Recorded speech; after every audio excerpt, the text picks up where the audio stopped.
Hi, I'm Jason King for Australian Golf Digest TV. Now, to understand a better way to play our bunker shots, firstly we need to understand how to use the sand wedge itself and the way it's designed. Now, what I mean by that is the sand wedge at the bottom is a little bit different to the other clubs. It'll tend to have a wider sole, and that sole will be sitting on an angle relative to the ground. The back edge of the sole, we refer to as the bounce, is what we want to use when we play bunker shots. So you might see with greenside bunker shots, we'll tend to open the face a little bit more. Now what that does is it opens up the bounce and it allows us to expose more bounce to make a different sound when the club hits the sand. The club golfers tend to play a little bit differently. I tend to see club golfers get the face a little bit more square in the bunker it's set up.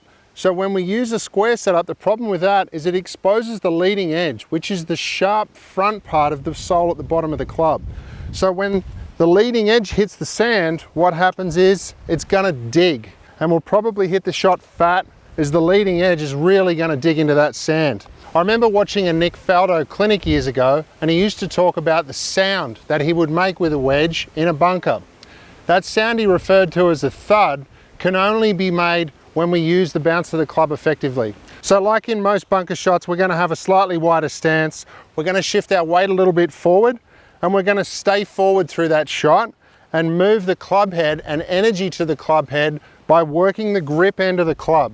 When I work the grip end of the club, it adds energy to the shot, and when we're opening up the face, we've got more loft, so we've got to power it enough to get it out of the bunker and on the green.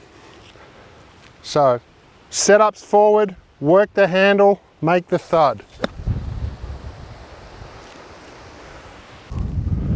So making that thud sound really exposes the bounce and makes much better contact with the ball on greenside bunker shots.